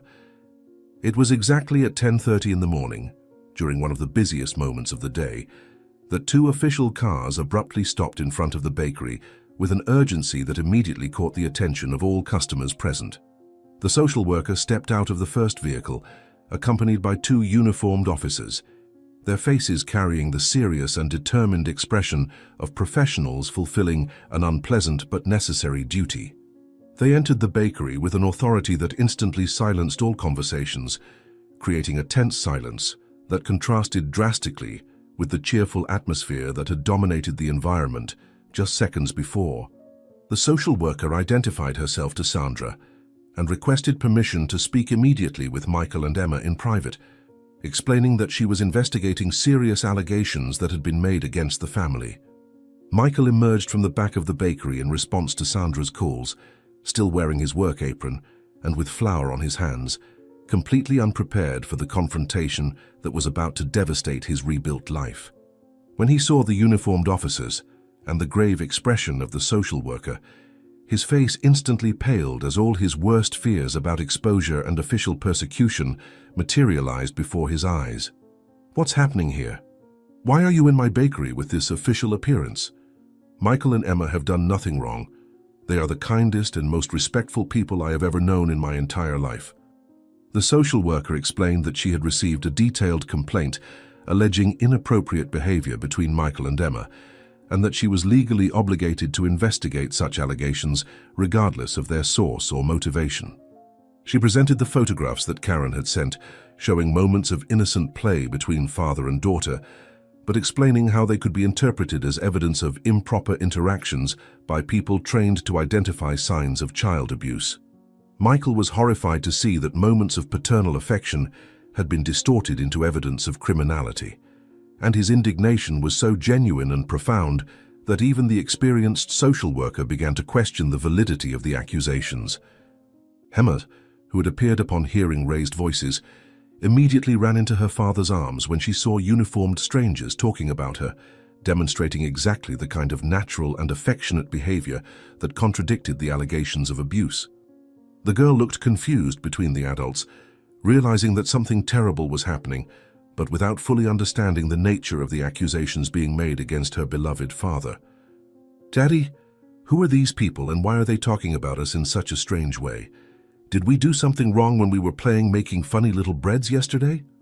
The situation deteriorated rapidly when the social worker, following strict protocols for cases of suspected child abuse, informed that Emma would need to be temporarily removed from Michael's custody until a complete investigation could be conducted to determine the veracity of the allegations. Michael became desperate upon understanding they were about to separate him from his daughter, the only family he had left in the world, and the only reason he had managed to survive the terrible months of deprivation and humiliation. He tried to explain rationally that the photographs showed only normal play between father and daughter, that anyone who knew them could attest to the loving and appropriate relationship they maintained, and that he would never do anything to harm the child who was more precious to him than his own life. Sandra intervened passionately, offering herself as a witness to Michael's exemplary character and the healthy relationship he maintained with Emma, but was informed that testimonies from people close to the family were not considered objective evidence in child protection cases. Emma began to cry when she realized that the adults were discussing the possibility of separating her from her father, clinging to him with a desperate strength that broke the hearts of everyone present. "Please don't take me away from my daddy. He is the kindest person in the whole world and never ever did anything bad to me. You can't take me away from him. We only have each other, and I'll die of sadness if you separate us." The scene that unfolded in the following minutes would be forever etched in the memory of everyone present as one of the most traumatic and unjust moments they had ever witnessed. Despite Michael's desperate protests, Sandra's emotional appeals and Emma's anguished pleas, the social worker maintained her decision to temporarily remove the child, explaining that she was following established protocols to protect minors in potentially dangerous situations. Michael tried physically to prevent them from taking his daughter, not with violence, but with the desperate urgency of a father who saw his reason for living being torn from his arms, but was gently yet firmly restrained by the officers who understood his despair, but had to fulfill their legal obligations. Emma screamed her father's name with an anguish that echoed through the bakery, a sound that deeply touched everyone present, stretching her arms toward him while being carried toward the official car. The last image Michael saw was his daughter's face pressed against the rear window of the vehicle, her tears leaving trails on her cheeks as she moved her lips, forming the word "Daddy" repeatedly.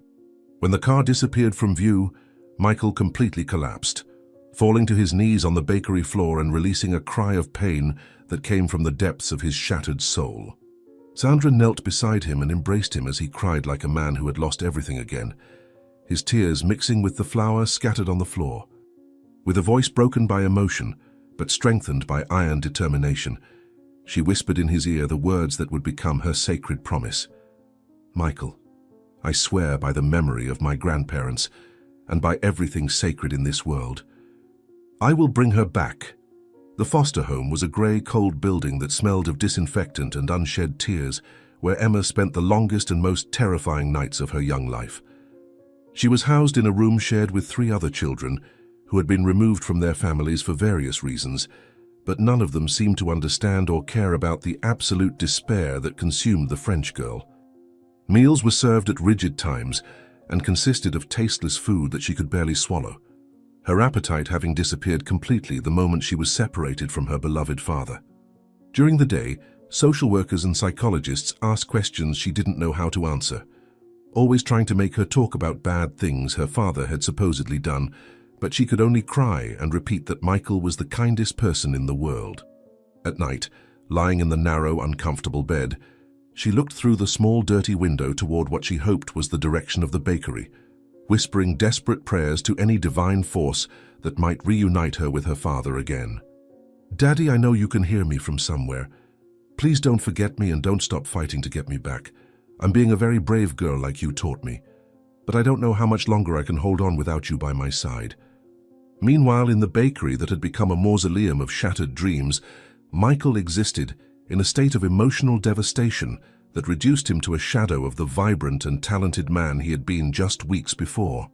He hadn't eaten anything substantial since the day Emma was taken, refusing any food that Sandra tried to force him to consume, his body subsisting only on the water she managed to make him drink in small sips.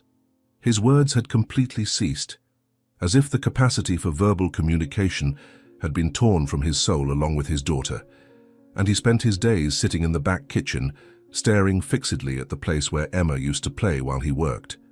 The culinary creations that once brought joy and prosperity now remained untouched on the countertops, slowly rotting like physical metaphors for the state of his broken heart. Sandra watched him with growing concern, realizing that he was deteriorating rapidly both physically and mentally, and began to fear that she might lose him in a different but equally devastating way if she couldn't reunite the family quickly. "Michael, you need to eat something today. Emma will need you strong and healthy when we go back to get her. She wouldn't want to see you destroying yourself like this because of her. You know that deep in your heart." The news of what had happened to Michael and Emma spread through the village with the speed of an emotional virus, infecting every person who had witnessed the genuine love between father and daughter during the months in which the bakery had flourished under his talented hands. Regular customers who had observed thousands of caring interactions between them were shocked and outraged to learn that such moments of paternal tenderness had been distorted into evidence of criminality by malicious minds. Spontaneous conversations sprouted on every corner, market, and social gathering, with people sharing their own observations about Michael's exemplary behavior as a dedicated father and tireless protector of his beloved daughter. The injustice of the situation deeply touched a community that had learned to value and respect the French family, that had brought so much joy and culinary quality to their daily lives. Even those who had initially been influenced by Karen's poisonous lies began to question their own perceptions when confronted with the obvious reality that they had witnessed only pure love and respectful upbringing between father and daughter. This is a terrible injustice. We all saw how Michael cared for that girl as if she were made of precious crystal. Whoever made this false accusation is playing with innocent lives and destroying a family that has only brought good things to our community. It was in this climate of collective indignation and moral determination that the priest, a respected and influential figure in the community for more than 3 decades, decided to transform his chapel into a command center for a campaign of justice that he considered a sacred mission. During Sunday Mass, he ascended to the pulpit with a passion that his parishioners had rarely seen, his voice echoing through the ancient walls of the church as he denounced the persecution of an innocent family as a sin against the very foundations of Christian charity.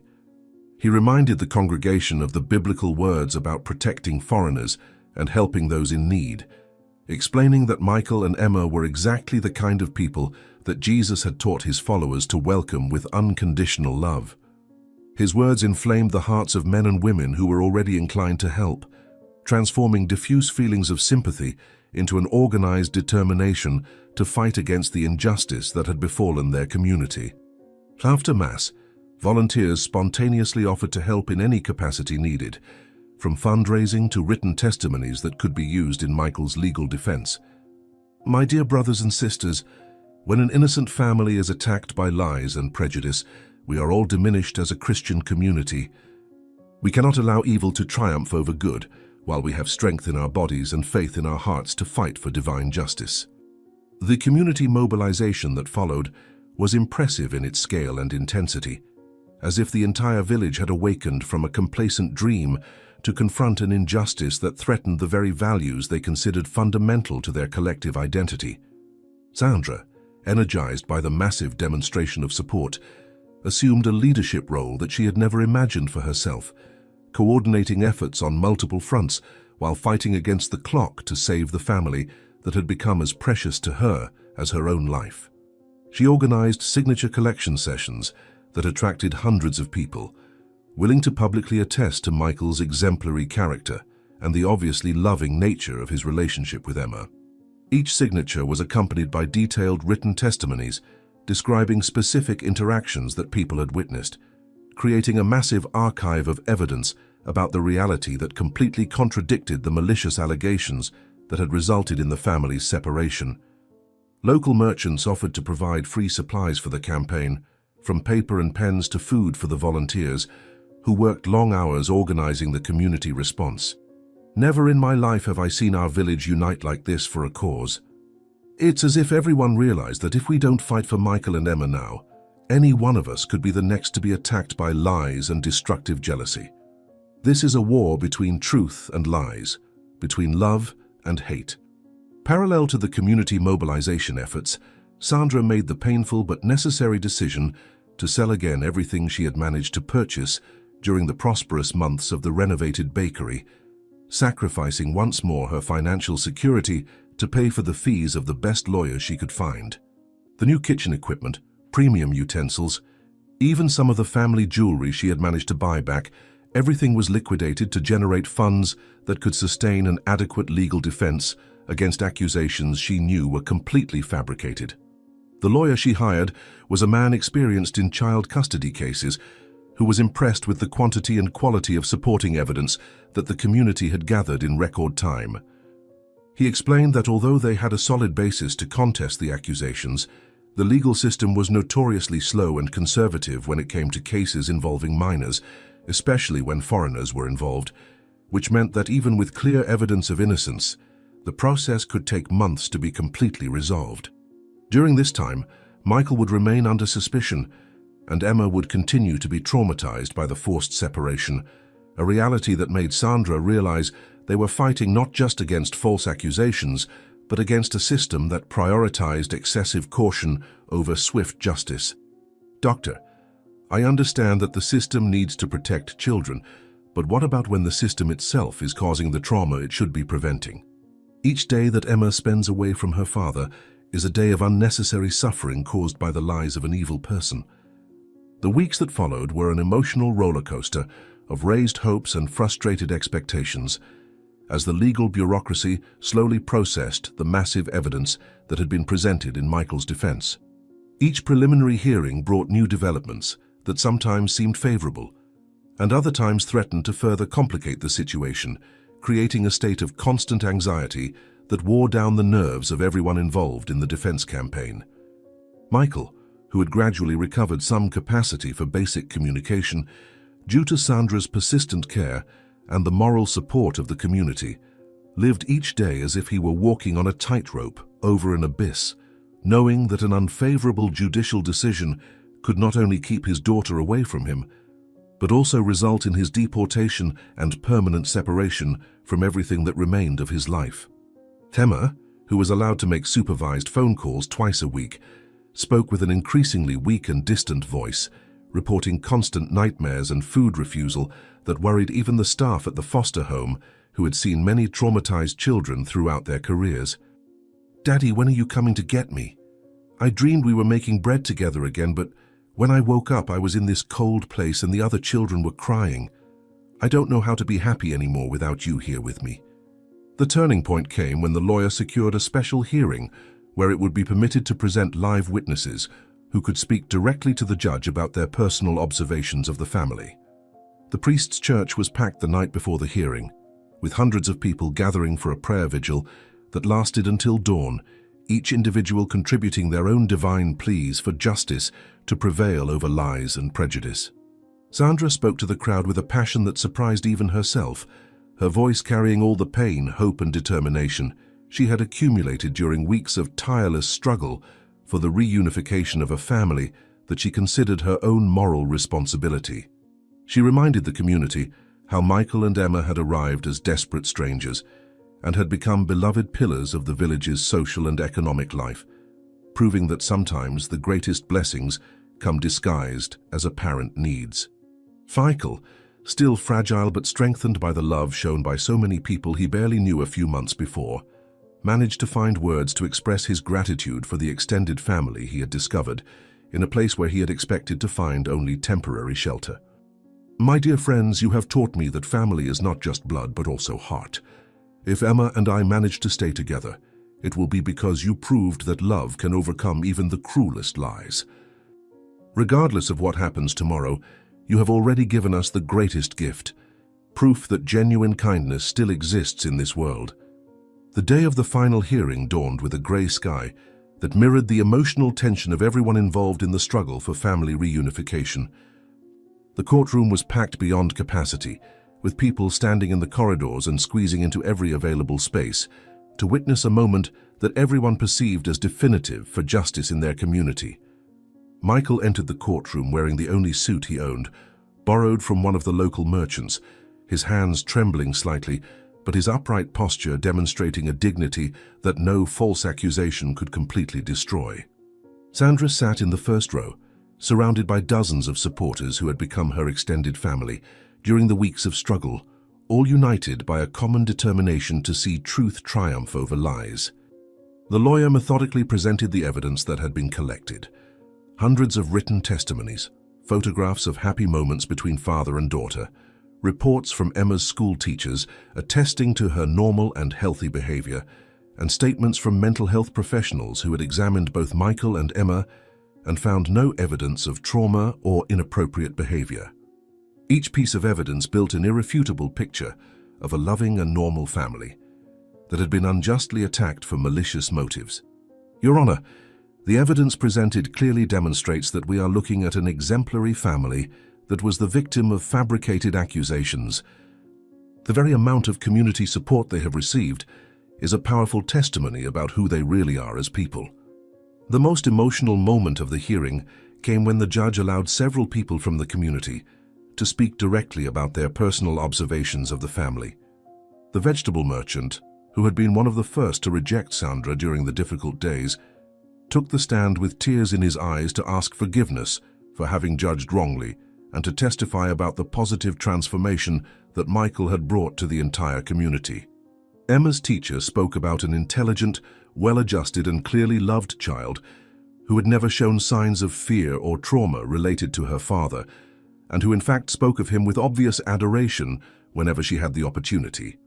Even other parents who frequented the bakery testified about how their own children had interacted positively with Emma, and how they would never have allowed such interactions if they had seen anything suspicious in Michael's behavior. Each testimony added more weight to the mountain of evidence that contradicted the original allegations, creating such a convincing case that even neutral observers in the courtroom began to wonder how such absurd accusations had been taken so seriously initially. Your Honor, I have seen this man interact with his daughter hundreds of times, and each time was with the kind of paternal love that I wish all fathers would demonstrate. If protecting children means separating loving families based on lies, then our system has completely lost its way. When all the evidence had been presented and all testimonies heard, the courtroom fell into absolute silence as the judge carefully reviewed the documents before him, the weight of the decision clearly visible in his concentrated expression that alternated between moments of deep reflection and meticulous analysis of each legal detail. Minutes passed like endless hours, each second loaded with the potential to permanently reunite or separate a family that had captured the hearts of an entire community through their extraordinary journey of suffering and perseverance. The air in the courtroom was so dense with tension that it seemed almost solid, each person present feeling as if they were collectively holding their breath while waiting for words that would determine not only the fate of a family, but also the faith of an entire community in the justice of the legal system.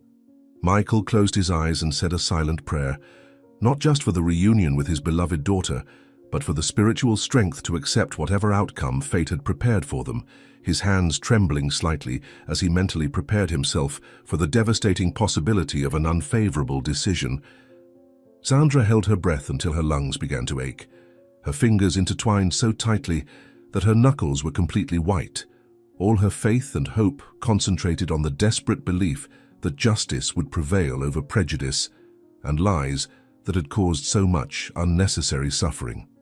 The priest muttered continuous prayers in a low voice, his sacred words mixing with the anxious and nervous whispers of hundreds of people who had invested their emotional hearts completely in the outcome of that moment that would define their beliefs about fairness and morality. Finally, after what seemed an eternity of torturous suspense, the judge looked up from the document spread before him and looked directly at Michael with a serious but not hostile expression, his eyes revealing the gravity of the responsibility he carried while preparing to pronounce words that would change lives forever and establish a precedent for future cases. After carefully analyzing all the evidence presented, considering the impressive and moving testimonies of the community, and thoroughly examining the original allegations that initiated this painful process, he made a deliberate pause that seemed to last a complete eternity, the silence in the courtroom so complete and absolute that the sound of rapidly beating hearts seemed to echo off the ancient walls like war drums. Michael kept his eyes firmly closed in intense prayer. Sandra held her breath until her lungs began to burn with the need for oxygen, and hundreds of people waited in suspended agony and torturous expectation as the judge raised his gavel solemnly, preparing to strike and definitively seal the fate of a family that had become a powerful symbol of hope and injustice for an entire community. The judge's gavel came down with a sound that echoed through the courtroom like the first thunder of a storm of relief, and his next words exploded in the tension-charged air like fireworks releasing decades of pent-up hope. I declare that all charges against Mr. Michael Davis are completely unfounded, and that the child Emma must immediately return to the custody of her father. The room erupted in a cacophony of celebration that made the walls of the ancient courthouse tremble, with the emotional force of hundreds of people who had invested their hearts in the fight for justice. Tears of joy streamed down Michael's face as he tried to process the words he had waited to hear during weeks of agony, his legs almost giving way under the weight of the overwhelming relief that hit him like a giant wave of divine gratitude. Sandra jumped from her chair and hugged him tight enough to break ribs, both crying and laughing simultaneously, in a mixture of emotions that only people who have been on the brink of total loss can truly understand. The priest raised his arms to heaven in a silent but visible prayer of thanksgiving, while the congregation that had gathered in the courtroom began to sing spontaneous hymns that transformed the legal environment into an impromptu religious celebration. "Michael, my dear friend, did you hear that? Emma is coming home today. God has answered our prayers, and the truth has finally overcome the cruel lies that tried to destroy your family." The process of immediate reunification began within minutes of the judicial decision, with court officials coordinating with the foster home to bring Emma back to her father's arms before the sun set on that day that would become legendary in the community's memory. Michael couldn't stop trembling as he waited in the courthouse corridor, alternating between moments of euphoria and waves of anxiety about how Emma might have been psychologically affected by the weeks of forced separation. Sandra remained by his side like a rock of support, offering words of encouragement as they watched other cases being processed, each minute seeming like an hour as they waited for the moment when the girl would be brought back to them. When they finally heard small footsteps echoing through the marble corridor, both adults turned simultaneously toward the sound like sunflowers following the sun, and the sight they found made their hearts break and rebuild at the same time. Emma appeared carrying a small cardboard suitcase, her green eyes shining with tears of joy as she ran toward her father with speed that defied the laws of physics, her golden hair flying behind her like a victory flag fluttering in the wind of freedom. "Daddy, Daddy, I knew you would come get me. I prayed every night and dreamed this day would come. Now we can go home and make bread together again." The embrace between father and daughter lasted several eternal minutes, both crying with such intensity that court employees had to pause their activities to witness a moment of pure love that restored their faith in humanity after years of dealing with truly dysfunctional families. Michael held Emma as if she were made of the most precious material in the universe, whispering words of love and promises that he would never again allow anyone to separate them, while she clung to him with the desperate strength of someone who had feared never feeling that comforting security again. Sandra observed the reunion with tears freely streaming down her face, feeling as if she were witnessing a modern miracle that proved sometimes good really does triumph over evil when courageous people are willing to fight for the truth. The crowd that had gathered in the courthouse to support the family broke into spontaneous applause that echoed through the corridors of the building, creating a soundtrack of celebration that accompanied the reunified family on their triumphant walk back to normal life. Emma turned to Sandra and extended an arm to include her in the family embrace, instinctively recognizing that this brave woman had been instrumental in bringing her back home. "Sandra, you are like a mother to me now. Thank you for fighting for Daddy and me when everyone thought bad things about us. Now we are a real family, the three of us together forever."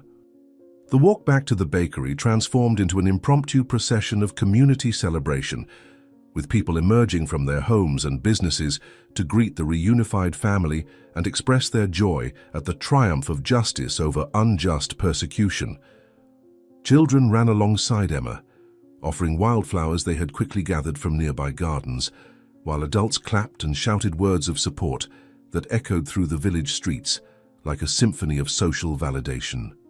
Michael walked with Emma firmly secured in one hand and Sandra in the other, symbolizing the new family configuration that had emerged from the ashes of tragedy and strengthened through shared adversity. Merchants offered free products for a spontaneous celebration feast. Local musicians appeared with instruments to create a joyful soundtrack for the occasion, and even people who had initially been skeptical about the foreigners now joined the celebration with genuine enthusiasm. When they reached the bakery, they found the entrance decorated with colorful banners that neighbors had hung during the hours they were in court, transforming the establishment into a stage for the welcome party that the community had spontaneously planned.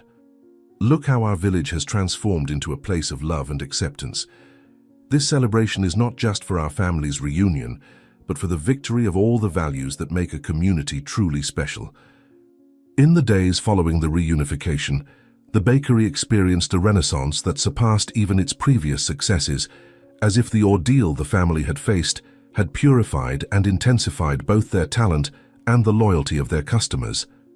Michael returned to work with renewed energy that seemed to channel all the gratitude and joy he felt into even more extraordinary culinary creations, each bread and pastry being infused with positive emotions that customers could literally taste. Emma took on a more active role in the business, helping with age-appropriate tasks while telling stories about the adventure they had lived through to curious children who visited the bakery with their parents. Sandra found herself in a position of prosperity and personal satisfaction she had never imagined possible, not just financially, but emotionally, having discovered a chosen family that filled voids in her heart she didn't even know existed. The three developed family routines that incorporated both French traditions and local customs, creating a unique hybrid culture that reflected their extraordinary journey from desperate strangers to prosperous family. At night, after the bakery closed, they gathered in the kitchen for culinary experiments that were part business and part family fun, with Emma learning advanced techniques while Michael and Sandra planned future expansions of the business that had become the beating heart of the community. "Sandra, sometimes I wake up and have to pinch myself to make sure I'm not dreaming. After losing everything in Paris, we found something even better here, a real family and a community that accepts us completely." The formalization of the business partnership between Michael and Sandra happened naturally, evolving from informal arrangements to legal documents that recognized their complementary contributions to the bakery's extraordinary success. Michael brought the culinary talent and technical expertise that elevated the quality of products to international levels, while Sandra contributed her knowledge of the local community, customer relationship skills, and the physical infrastructure that made the realization of both their dreams possible. Emma, although still a child, was symbolically included in the partnership as the inspiration and emotional heart of the enterprise, her name being added to a special plaque that was hung at the entrance of the bakery. The new business configuration allowed for ambitious expansions that included hiring local employees, introducing cooking classes for children and adults interested in learning French techniques, and even plans to open a second branch in a neighboring village that had begun requesting their unique products. Financial success brought security that none of the three had experienced for a long time, allowing them to focus on creative growth instead of mere survival, and creating a legacy that could be passed down to future generations. Michael, when we sign these papers, we aren't just creating a business partnership. We're making official a family that fate created through storms and miracles. This bakery now represents everything we've achieved together. While the chosen family celebrated their triumphs and built ambitious plans for the future, Karen observed from a distance the success that her envy had tried to destroy, but which had emerged even stronger and more prosperous due to the adversities she had caused. Her malicious campaign had backfired in ways she could never have anticipated, revealing her true character to a community that now saw her as a source of toxicity and destructive division. Her husband, a fundamentally decent man who had remained ignorant about his wife's malevolent activities, discovered the truth about her role in the persecution of the innocent family through inevitable gossip that spread through the village after the trial. When he confronted Karen about the accusations, and she could not deny her guilt, he was horrified to discover that he had been married to someone capable of such deliberate cruelty against innocent people. The revelation destroyed not only their marriage, but also his ability to trust his own judgment about human character, and he made the painful but necessary decision to end the relationship that had become a source of moral shame for him. In the week following the trial, he packed his belongings and left the house they had shared for years, leaving Karen alone with the consequences of her destructive choices. Karen, I don't know who you are anymore. The woman I thought I loved would never be capable of the cruel things you did. I can no longer live with someone who has so much poison in their heart. The destruction of Karen's personal life was just the beginning of a series of consequences that unfolded like dominoes falling in a chain reaction of cosmic justice.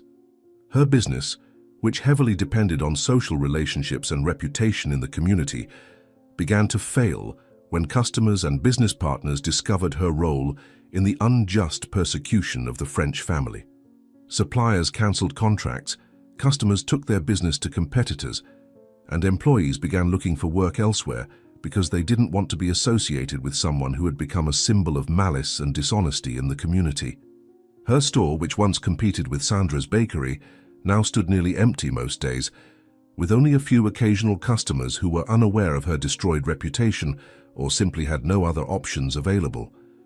The debts accumulated quickly without sufficient revenue to cover operating expenses, and creditors began making demands that she had no resources to meet. Within months, she was forced to sell properties, jewelry, and other valuable assets to try to keep her business running. But each financial sacrifice only delayed the inevitable collapse that her own wickedness had provoked. How is it possible that everything has turned against me like this? I just wanted them to leave. Now I'm the one losing everything, and they're more prosperous than ever. The cruel irony of the situation did not go unnoticed by community members, who observed with a mixture of righteous satisfaction and genuine pity as Karen experienced a social and financial downfall that mirrored the fate she had tried to impose on the innocent family. Her former friends began to avoid her, not wanting to be associated with someone who had revealed herself capable of fabricating false accusations against a child, a social crime that transcended all normal rivalries and envy that people might understand or forgive. Invitations to social events stopped arriving, conversations ceased when she approached groups in public places, and she found herself experiencing the same type of social isolation she had tried to impose on Sandra months earlier. The crucial difference was that Karen's ostracism was based on real and documented actions she had chosen to take, while the persecution of the French family had been based on lies and unjustified prejudices. Gradually, she was forced to recognize that she had become the villain of her own story, a perception that caused a profound identity crisis as she struggled to accept that the consequences she was facing were a direct result of her own moral choices. Everyone treats me as if I were a monster. But I was just trying to protect our community from foreign influences. Why doesn't anyone understand that I was trying to do the right thing? 6 months after the trial that had restored the family and exposed the truth about the malicious motivations behind the persecution, the bakery had established itself as much more than just a successful business. It had become a symbol of hope, perseverance, and the transformative power of community, united by shared values of justice and compassion. Michael had expanded his repertoire to include cooking classes that attracted students from various neighboring towns, transforming the bakery into a center of cultural learning that promoted exchange between French and local culinary traditions. Emma, now completely recovered from the trauma of forced separation, had become a little ambassador of hospitality, greeting customers in multiple languages and telling stories about her adventures that enchanted visitors of all ages. Sandra discovered talents for business management that she never knew she possessed, coordinating expansions, managing employees, and developing marketing strategies that kept the bakery at the forefront of regional culinary innovation. The profits allowed improvements in the village infrastructure, including donations to the church, support for families in need, and sponsorship of community events that strengthened the social bonds that had been tested during the crisis. As the sun set on another prosperous day, the 3 members of the chosen family gathered in the kitchen to prepare a special dinner that combined French recipes with local ingredients, creating dishes that perfectly symbolized the cultural fusion that their lives represented. Emma, my dear, look at what we've built together. Not just a thriving bakery, but living proof that love can overcome any obstacle when good people unite for a common purpose. The celebration of the first anniversary of reunification was marked by a party that filled the bakery beyond capacity, with customers, friends, and supporters gathering to celebrate not only the commercial success, but the victory of fundamental human values over evil and prejudice. Michael, Sandra, and Emma positioned themselves behind the main counter, surrounded by culinary creations that represented the best of their combined skills, while receiving congratulations and expressions of gratitude from people whose lives had been enriched in various ways by the family's presence in the community. The priest offered a special blessing that thanked God for providing a family that had brought not only delicious breads, but also valuable lessons about perseverance, forgiveness, and the power of community unity in the face of adversity. Local children presented drawings and poems they had created in honor of the family, demonstrating how the story of their struggle and triumph had become part of the village's inspiring mythology. Local musicians played melodies that blended French and regional styles, creating a soundtrack that perfectly captured the multicultural spirit that the family had brought to the community. When the time came for an official toast, Michael raised a glass of local wine and looked around the room full of smiling faces, his heart overflowing with gratitude for a journey that had begun with despair and culminated in abundance beyond his wildest dreams. My dear friends, family, and community, exactly 1 year ago, Emma and I arrived here as desperate strangers, and today we toast as part of an extended family that has proven that love always conquers hate when courageous people choose to stand on the right side of history.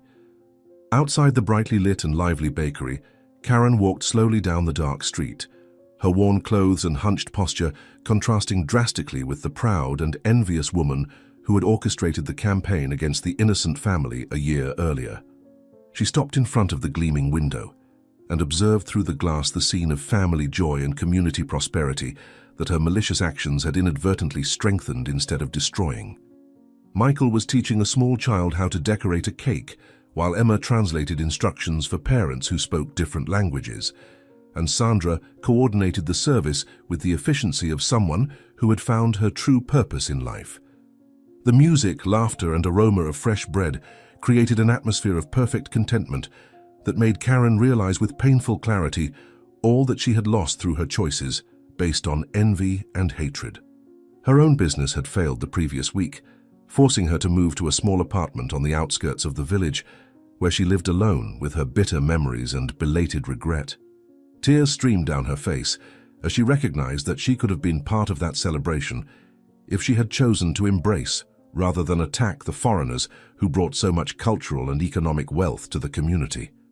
If I hadn't let envy poison my heart, I could be in there, part of this happy family instead of watching from outside like a ghost of my own evil. Now I understand that true poverty is not lack of money, but lack of love in the heart. As Karen silently moved away into the darkness, carrying the weight of her destructive choices, the party inside the bakery continued until the early hours of the morning, with stories being shared, future plans being discussed, and family and community bonds being strengthened through a celebration that honored not only the prosperous present, but also the extraordinary journey that had brought them all to that moment of collective triumph. The music continued to echo through the walls of the bakery, mixing nostalgic French melodies with vibrant local rhythms, creating a perfect soundtrack for a night that would be remembered for generations as a symbol of justice's victory over evil. Guests of all ages gathered in small groups, sharing memories of the difficult months and celebrating the lessons learned about courage, perseverance, and the transformative power of community unity.